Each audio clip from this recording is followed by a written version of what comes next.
مديون ومكسور، تذكر انه حسابك بالبنك مثل حساب اشرف حكيمي بالضبط. اذا في شغله وحده تعلمتها من هالقصه كلها هي انه ما اوثق بحدا غير بماما.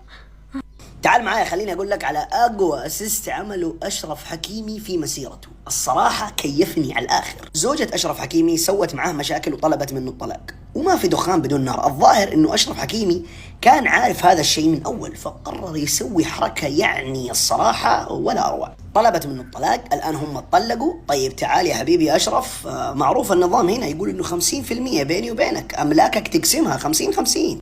طيب حلو يا حقه، ما تيجي تشوفي املاكي كم املاك اشرف حكيمي اللي في البنك؟ ما عنده ولا مليم، ما عنده ولا قرش ولا شيء. انا مسكين، صح باخذ $1,000,000 في الشهر من النادي الباريسي، ولكن انا ما عندي ولا حاجه. طيب كيف؟ ايش اللي صار؟ بكل بساطه اشرف حكيمي اعطى اسيست للوالده، قال لها اسمعي، كل فلوسي اليوم مكتوبه باسمك.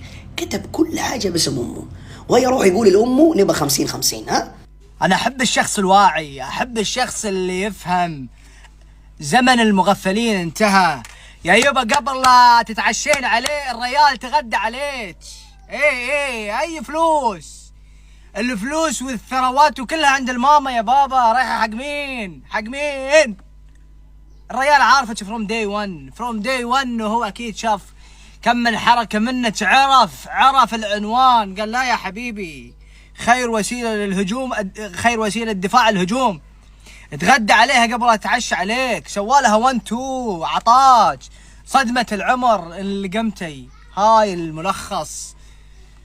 صراحة كفو عليك يا أشرف حكيمي، بس إذا أنت مسوي شيء غير هذا أنا ما أدري، بس أنا أتكلم في هالموقف لا لعبت. شوفوا كيف طاعة الوالدين تنجيك من مصايب كبيرة بعد رب العالمين. زوجة اللاعب أشرف حكيمي طلبت الطلاق من اللاعب، وفازت هبة زوجة حكيمي بقضية الطلاق. وبالقانون الأوروبي إذا الزوج انفصل عن زوجته تأخذ نصف ممتلكاته، ولكن الصدمة لزوجة حكيمي أن المحكمة قالت لها طليقك أشرف حكيمي لا يمتلك ثروة. والصدمة الكبرى، كيف لاعب نادي باريس سان جيرمان الذي يتقاضى أكثر من 12 مليون يورو سنويا لا يمتلك ثروة بحسابه؟ في هذه اللحظة اكتشفوا أن جميع ثروة اللاعب المغربي أشرف حكيمي باسم والدته، جميع ممتلكاته من سيارات، من منازل، من مجوهرات، حتى راتبه السنوي من نادي باريس سان جيرمان. يعني إذا يبغى ياخذ أي شيء من ممتلكاته لازم يستأذن من والدته لأجل أن تعطيه. والآن أشرف حكيمي حديث كل العالم بعدما كتب جميع أملاكه باسم والدته. امك ثم امك ثم امك، اعظم اسيست قدمه اشرف حكيمي في تاريخ كرة القدم. فتعال اسمع معاي شو هي القصة. فكلنا بنعرف انه صار في مشاكل كثيرة بين اشرف حكيمي وزوجته، ظنا بانه اشرف حكيمي قام بخيانتها، فراحت زوجته طلبت الطلاق وطلبت كمان نص ثروته، لانه قانونيا هي مسموحة بذلك. يعني بالقانون مكتوب انه في حال انت انفصلت عن زوجك فبامكانك انك تاخذي نص ثروته، ولكنها اكتشفت انه كل شيء مكتوب باسم امه، الفلوس، العقارات، العمارات، اي شيء مكتوب باسم امه، حتى الفلس الاحمر اللي بيدخل لجيبته، الفلس الاحمر مكتوب باسم امه. فراحت هي طالعة من المولد بدون حمص.